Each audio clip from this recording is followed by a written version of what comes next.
Former President Donald Trump is being investigated for a potential Espionage Act violation and possible obstruction of justice.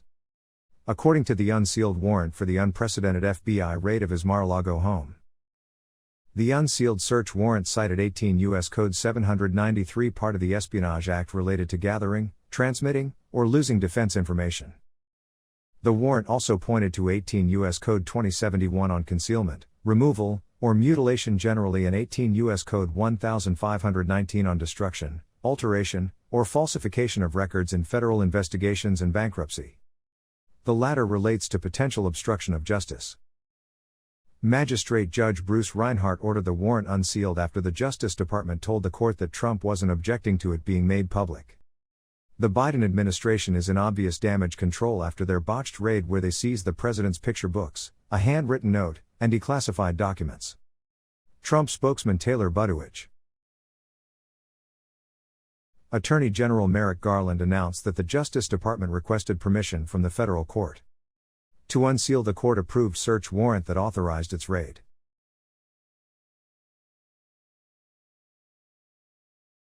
The public's clear and powerful interest in understanding what occurred under these circumstances weighs heavily in favor of unsealing.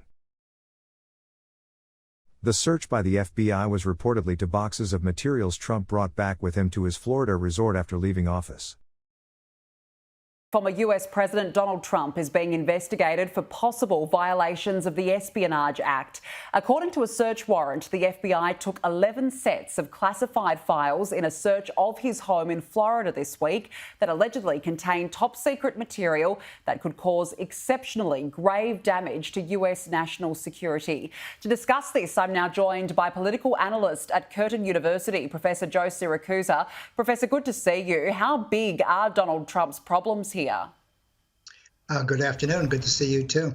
Look, his problems are fairly significant, but I'm having a little trouble with some of these charges or some of these lines on the search warrant. I use a lot of declassified material for the many books I've written on presidential policy, foreign policy, and nuclear policy. And I can tell you, Danica, there aren't a whole lot of secrets in the United States. The job of the National Archivist, who's the record keeper, not a very good job, actually. It's poorly paid and underfunded, is to declassify records. So the Trump records, you and I wouldn't get for 20, 25 years. I mean, it takes that long to go through, and that's the normal time.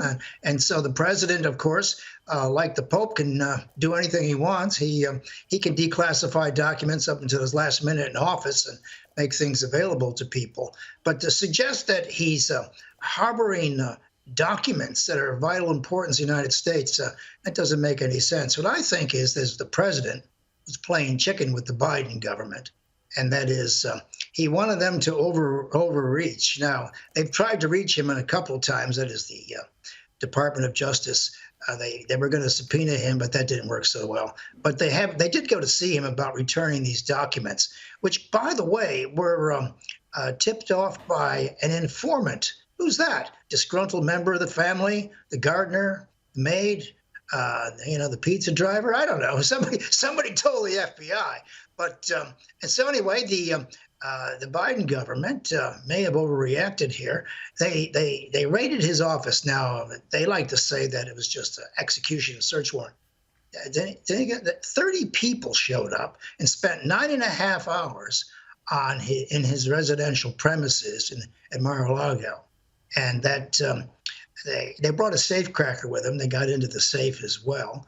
And they looked all over the place, including Melania's wardrobe, for God's sakes, the kitchen, the basement.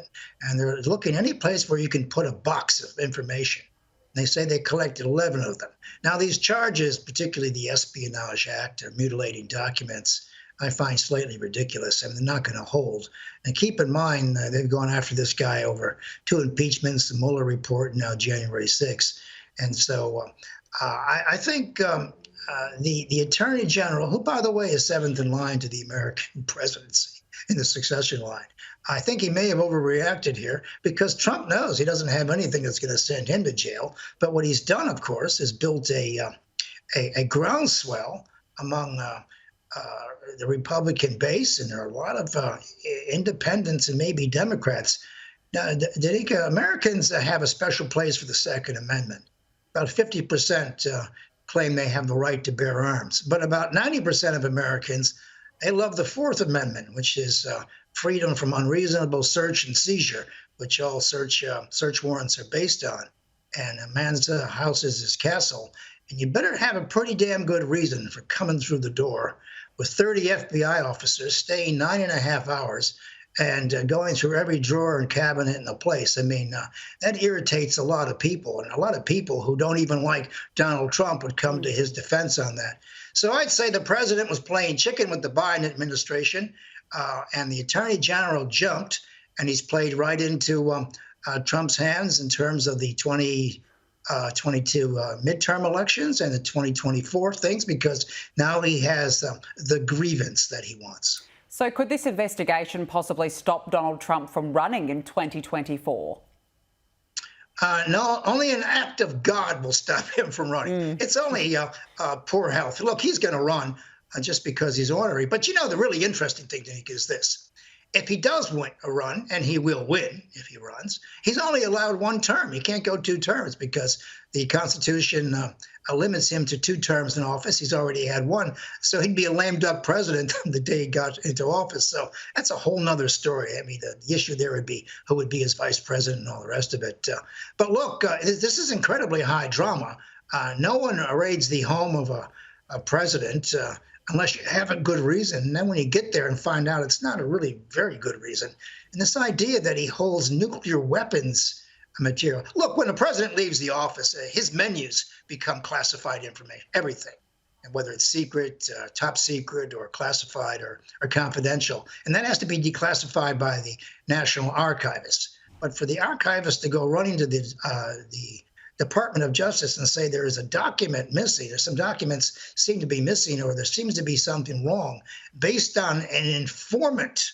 So the FBI rolled this entire project out based on the testimony of an informant. And I wouldn't doubt if it's not a disgruntled member of the Trump family who got shaken the wrong way or whatever it is. But it's incredibly high drama in the United States, and it's setting the parameters for the next election. And the Democrats, for their part, they only have 12 weeks to indict this guy on something to turn these 2022 elections around the midterms. But and I think Donald Trump is well on his way to becoming the 47th president of the United States. All right. Well, there you go. And you're right, though. It is certainly high drama. Never a dull moment. Joe Siracusa, we have to leave it there. Thank you for joining us. Okay. Thank you. Thank you.